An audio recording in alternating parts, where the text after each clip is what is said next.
Soka ni mchezo unaoishi zaidi ya uwanja. Ni urithi unaopita kutoka kizazi kimoja kwenda kingine. Wachezaji wa zamani ambao waliwahi kuandika historia kubwa, sasa wanaona watoto wao wakiendelea na nyayo zao, wakicheza soka la kulipwa kwenye viwango vya juu duniani. Ni kama historia inajirudia, lakini kwa sura mpya. Miongoni mwa majina makubwa ni Erling Haaland, mshambuliaji wa Manchester City ambaye ni mtoto wa Erling Haaland, aliyewahi kucheza kama kiungo wa Manchester City miaka ya nyuma. Leo hii mtoto wake amekuwa mmoja wa washambuliaji hatari zaidi duniani, akiandika upya historia ya familia yao.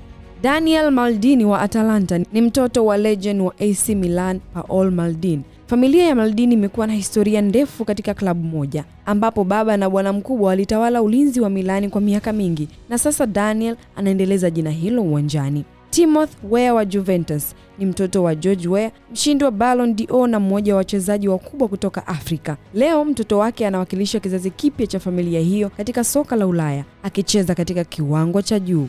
Mchezaji mwingine ni Giuliano Simeone wa Atletico Madrid.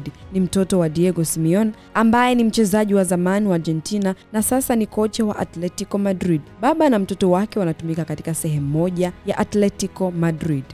Marcus Thuram wa Inter Milan ni mtoto wa Lilian Thuram, mmoja wa mabeki bora kuwahi kucheza pale kwa majogoo wa Ulaya, Ufaransa. Marcus anaendeleza jina la familia kwa kuwa mshambuliaji hatari katika Serie A. Justin Kluivert wa Bournemouth ni mtoto wa Patrick Kluivert, mshambuliaji wa zamani wa Ajax na Barcelona. Familia hii inaendelea kuonekana katika soka la Ulaya kupitia kizazi kipya.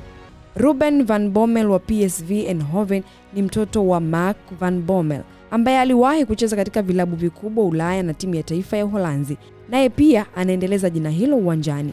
João Mendes, mtoto wa Ronaldinho, ni mchezaji mdogo mwenye ubunifu akiwa anajaribu kuondoka kwenye kivuli cha baba yake na kuandika hadithi yake.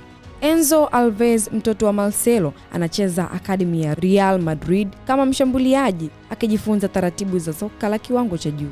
Kai Rooney, mtoto wa Wayne Rooney, yuko Manchester United Academy, akibeba jina kubwa sana la historia ya klabu hiyo. Cristiano Ronaldo Jr., mtoto wa Cristiano Ronaldo, ni mmoja wa vijana wanaofuatiliwa zaidi duniani, akiwa tayari ameanza kuonyesha dalili za kuwa mchezaji mkubwa wa baadaye. Pia hadithi za kipekee ambapo baba na mtoto wanahusiana moja kwa moja ndani ya soka, kama Diego Simeone na Giuliano Simeone, George Hagi na Lanis Hagi, pamoja na Sergio na Francisco, ambapo wote wanashiriki katika soka la kulipwa kwa wakati mmoja. Hii inaonyesha kitu kimoja kikubwa: soka si mchezo wa mtu mmoja tu, ni urithi unaoishi, unaohama kutoka kwa baba kwenda kwa mtoto na kuendelea kuandika historia mpya kila kizazi kinapopita.